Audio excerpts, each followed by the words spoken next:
테슬라 관련 투자 소식입니다. 미국 전기차 선도기업 테슬라와 제2의 테슬라로 불리는 니콜라 간 전기트럭 경쟁에 막이 올랐다. 양사는 미국 내에서 1610km 떨어진 곳에 각각 전기트럭 생산 시설 구축에 나섰다.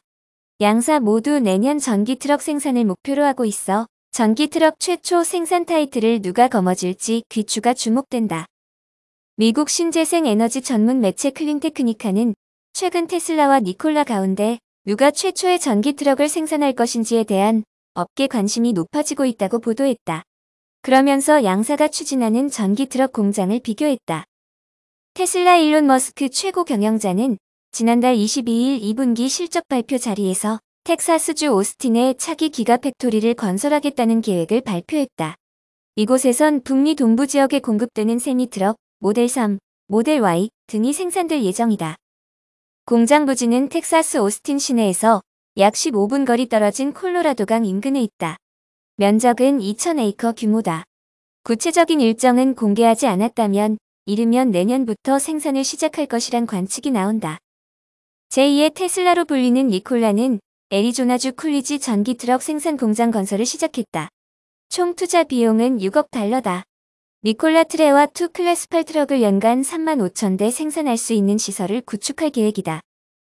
니콜라는 총 3단계로 공장 건설을 추진하고 있으며 내년 연말 1단계 공사를 완료할 계획이다.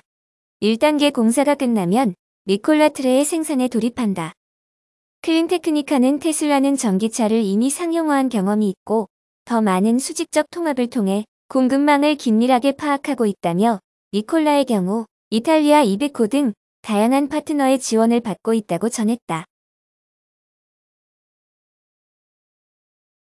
This country, I think we're starting to feel like maybe the subsidies that Tesla gets aren't really a good way to do things necessarily. And over in China, they seem to be going the other way, where they are going to subsidize this. It's almost a state-run enterprise how much they're subsidizing electrical vehicles. As a result, the thrust of the piece was by 2025, they're going to be doing a couple of million, 3, 4 million electric vehicles. We're going to be stuck down under 500,000. Is that what we should be doing here, in your view, or is there a reason you're invested over there in electric vehicles rather than here? I mean, is that the way to do it? Should we be subsidizing it completely here in the U.S., or do market forces allocate capital better? Markets are better generally, Joe. I mean, you know me on that. But that doesn't mean all the time. There's certain, but markets are better. I actually think electric cars, I think you're going to have a lot of people pushing electric cars in the United States, even though the subsidy is going away. I think it goes away at 200,000 units or something like that, and Tesla's hitting it and so on. But no, I think electric cars are very much in America's future, and I think much sooner than autonomous driving. But I listen. I'm all for the Chinese doing what they're doing. I mean, in terms of the planet, you know, it's a good thing. So I cheer them for doing it. I don't think we'll need to do it in the United States that much.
니콜라 관련 첫 번째 투자 소식입니다.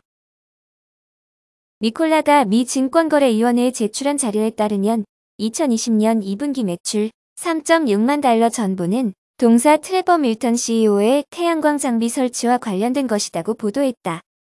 동사가 SEC에 제출한 분기 보고서에 따르면 2019년과 2020년 2분기 당사의 태양광 부문 매출은 각각 3만 달러와 4만 달러였으며 이는 밀턴 CEO의 태양광 장비 설치 서비스 공급에 대한 것이었다고 설명했다. 동사의 태양광 부문 매출은 2019년에 6만 달러, 2020년 상반기에 8만 달러였으며 이 역시 밀턴 CEO의 태양광 장비 설치 서비스 공급에 대한 것이었다. 2020년 6월 30일 기준 동사의 외상 매출금은 3,000달러, 2019년 12월 31일 기준 외상 매출금은 5.1만 달러이다고 언급했다. 미지급금은 각 기간 말에 지급되었다고 덧붙였다. 동사는 6월에 기업 인수 목적 회사인 벡터 IQ와의 합병 이후 상장되고 처음으로 분기 실적을 발표했다. 상장 당시 동사는 2021년까지 매출을 창출할 것으로 예상하지 않는다고 언급한 바 있다고 분석했다. 니콜라 관련 두 번째 투자 소식입니다. 사일 니콜라는 다음과 같이 2020년 2분기 실적을 발표했다. EPS 0.16달러 적자를 기록했다. 이는 컨센서스를 0.02달러 하회한 것이다. 순적자 다시 8,664.3만 달러를 기록했다. 이는 컨센서스를 2만 달러 상회한 것이다. 태양광 사업부 매출 3.6만 달러를 기록했다. 5일 동사 주가는 전일 대비 9.81% 급락한 35.03달러에 마감했다. 니콜라는 2021년에 고객사 및 제휴사와 함께 수소 전기 트럭 니콜라3 시험 주행을 실시할 방침이라고 언급했다. 또한 동사는 니콜라3의 생산 대수를 낮은 수준으로 잡고 있기 때문에 동시험 주행 프로그램 데이터가 중요할 것이라고 덧붙였다. 이어 동사는 독일 울름시에서 생산 테스트 설비가 구축되고 있으며 2020년 4분기에는 완공될 예정이라고 밝혔다. 또한 경영진은 노르웨이의 전해조 및 수소 급유소 장비 공급업체인 애니엘과 하루에 수소 4만 킬로그램을 생산할 수 있는 전기분해 장비 구매 계약에 서명했다고 언급했다.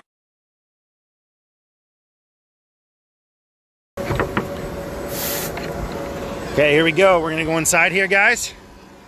As soon as you open that door,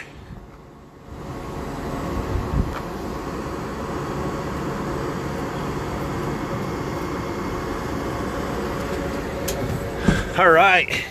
It's the engineering team. What's up, man? Morning. All right. So, whoops. Let me close this a little bit more here. All right. So what I did is I asked my guys to. Much colder in here. Thanks, guys, for getting the AC going. It's hot outside, but this is Instagram Live right now. People wondering how real the truck is. So here we are. We're getting ready to go. We're going right now.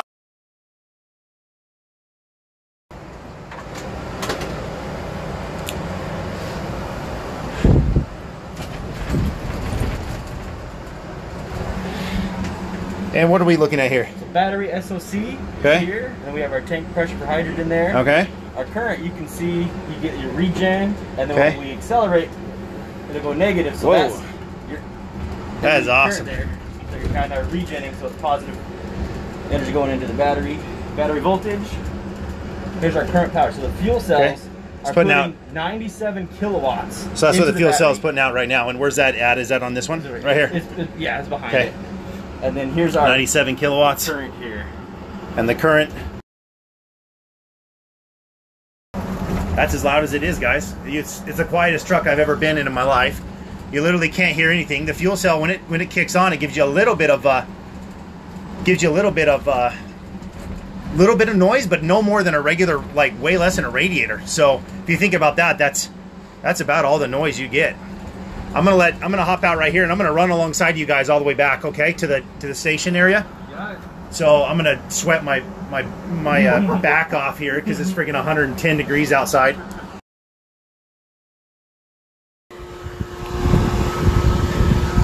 All right, guys, here we go.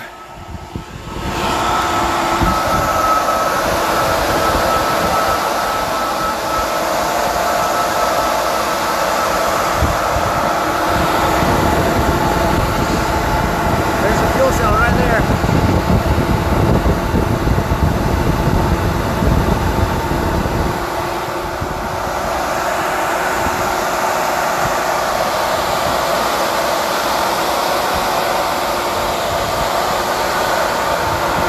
can see the hazard lights on.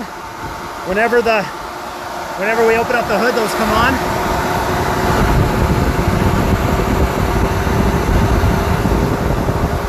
There's an air filter here.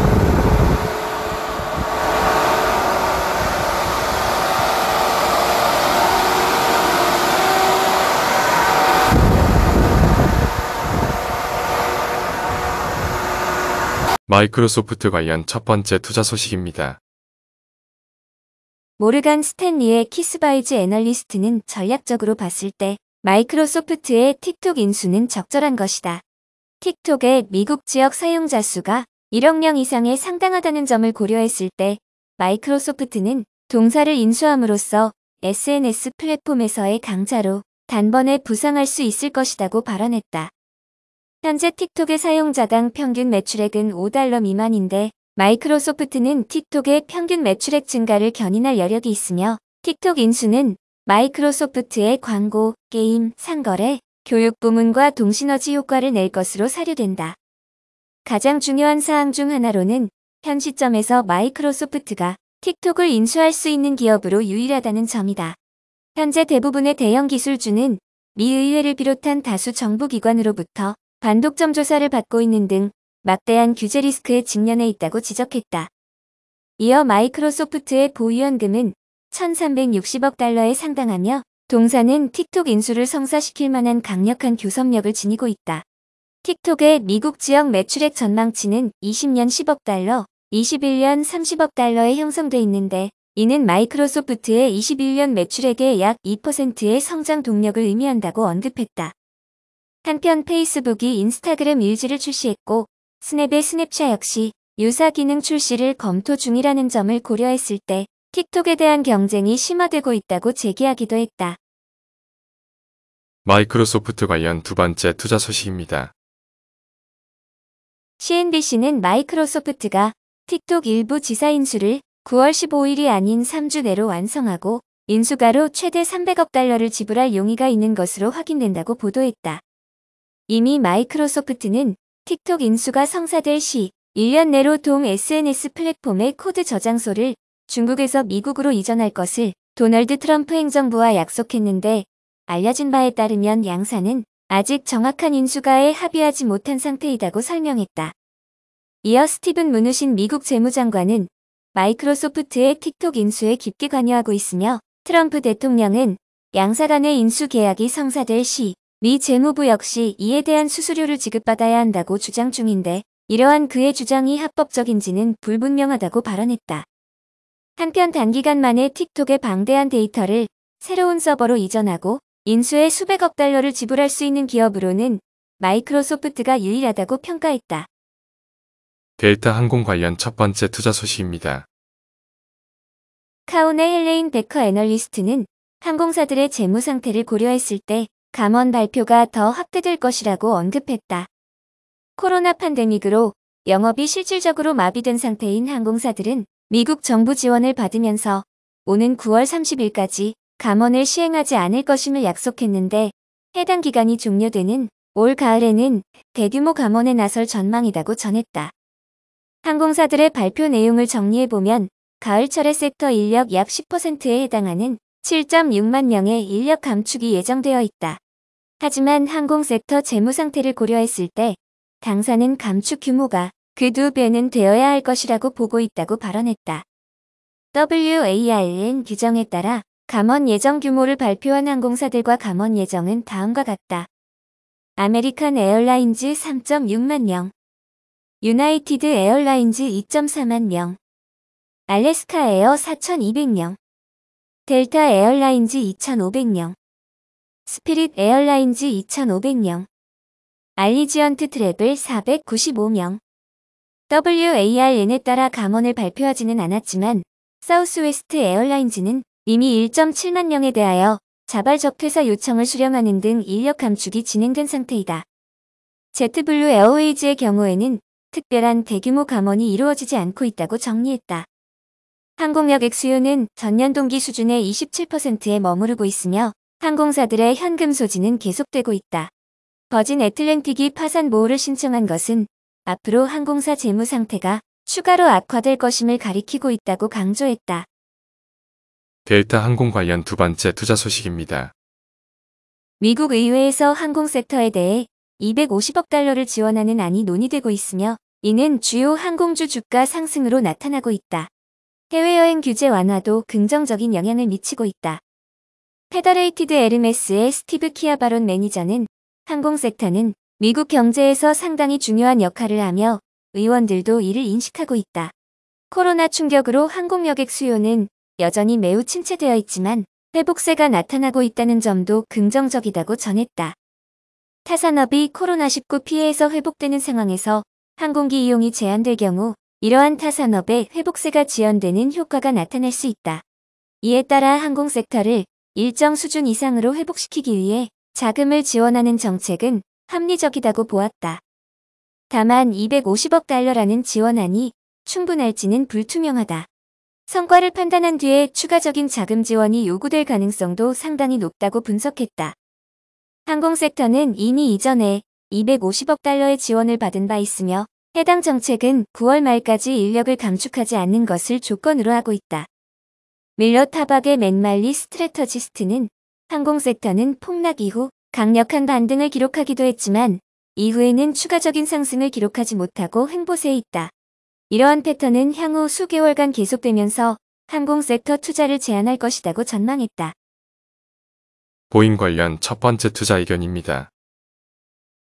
보잉의 그렉 스미스 CFO는 당사가 글로벌 항공 침체기를 헤쳐나가기 위해 추가적인 채권 발행을 통한 유동성 확보는 필요하지 않을 것이라고 발언했다. 당사의 제1우선순위는 채무 상환 그리고 업계 회복 시 재무 상태 정상화일 것이라고 밝혔다. 당사는 신규 제트기 개발을 포함한 미래 사업 투자를 간과하지 않고 있으며 경쟁 우위를 유지하기 위해 시기 적절한 투자를 단행할 방침이라고 강조했다. 한편 마켓와치는 S&P는 글로벌 항공 여행 및 항공기 수요 악화 지속 전망을 들며 보잉 채권에 대한 신용 등급을 안정적에서 부정적으로 하향 조정했다고 전했다. 보잉 관련 두 번째 투자 의견입니다. 바론즈는 미 연방항공청이 보잉에 125만 달러의 벌금을 부과하는 것을 검토 중인데 이는 전 세계적으로 운항이 금지된 737 맥스와는 무관하다고 보도했다. FAA의 이번 벌금은 보잉이 사우스캐롤라이나 공장 내 안전감독 근로자들의 부당한 압력을 행사한 혐의와 관련돼 있는데 동 공장은 787 여객기 생산 기지이기도 하다고 발언했다. 이어 125만 달러에 불과한 금액은 보잉의 기업 가치인 1,400억 달러 대비 매우 작은 숫자에 불과하다. 과거 FAA는 보잉이 737 맥스 및 NG 여객기에 사전 승인되지 않은 센서를 탑재한 혐의로 2천만 달러의 벌금을 부과한 바 있다고 설명했다. 한편 FAA의 이번 벌금 소식은 보잉이 직면한 수많은 이슈 중 하나가 해소됐음을 의미할 수도 있다. 두 번의 737 맥스 추락 사고가 발생한 이후로 동사는 상당한 규제 리스크에 직면하고 있는데 최대의 우려 요인은 다름 아닌 코로나 팬데믹이라고 언급했다. 또한 20년 들어 보잉 주가는 50% 가까이 하락했는데 이는 동기간에 다우지수와 S&P 500이 기록한 수익률을 큰 폭으로 하회하는 것이라고 전했다. 보잉 관련 세 번째 투자 의견입니다. S&P 레이팅즈는 보잉 회사채에 대한 신용등급 전망을 안정적에서 부정적으로 하향 조정하며 글로벌 항공여행 및 여객기 수요가 코로나 팬데믹 이전 수준으로 회복되기까지 당초 예상보다 오랜 시간이 소요될 것으로 사료된다고 밝혔다. 이어 이러한 부진한 추세가 지속될 경우 당사는 보잉 회사채에 대한 신용등급 전망을 추가로 하향 조정할 수도 있다고 주장하면서도 20년 4월 당시 동사는 회사채를 통해 250억 달러를 조달했는데 이는 향후 1년간의 영업에 필요한 유동성을 제공하고 있다고 평가했다. 이에 바론즈는 현재 보잉의 부채 대비 영업 현금 흐름 비율은 S&P의 신용등급 하향을 야기할 만큼 부정적인 수준에 형성돼 있는데 동신용등급 평가사가 최근에 발행한 회사채를 이유로 보잉 채권을 투자 등급으로 유지한 것은 상당히 이례적인 것이라고 분석했다. 20년 3월 당시 미 연준은 7,500억 달러에 상당하는 회사채를 매입할 계획임을 발표한 바 있는데 이후에는 매입 기준을 3월 23일 기준으로 투자 등급인 회사채로 확대했다. 이에 따라 보잉은 향후에 신용 등급이 하향되더라도 미 연주 내 회사채 매입 혜택을 받을 수 있다고 설명했다. 다만 이는 보잉의 신용 등급이 전혀 중요하지 않다는 점을 의미하지는 않는다. 하이힐드 회사채에 대한 투자 의사가 있는 인구는 투자 등급 회사채 대비 현저히 적으며 통상적으로 기관 투자자들은 특정 회사채의 신용 등급이 투기 등급으로 하향될 시 동채권에 대한 포지션을 정리하고는 한다고 발언했다. 또한 때때로는 실제 투자 등급 하향 조정이 이뤄지지 않았지만 특정 회사채가 이미 하이힐드인 것처럼 거래되고 있을 때 이러한 매도세가 발생하고는 하는데 현재 보잉이 4월에 판매한 회사채의 경우 이미 투기 등급과 유사하게 거래되고 있다고 지적했다.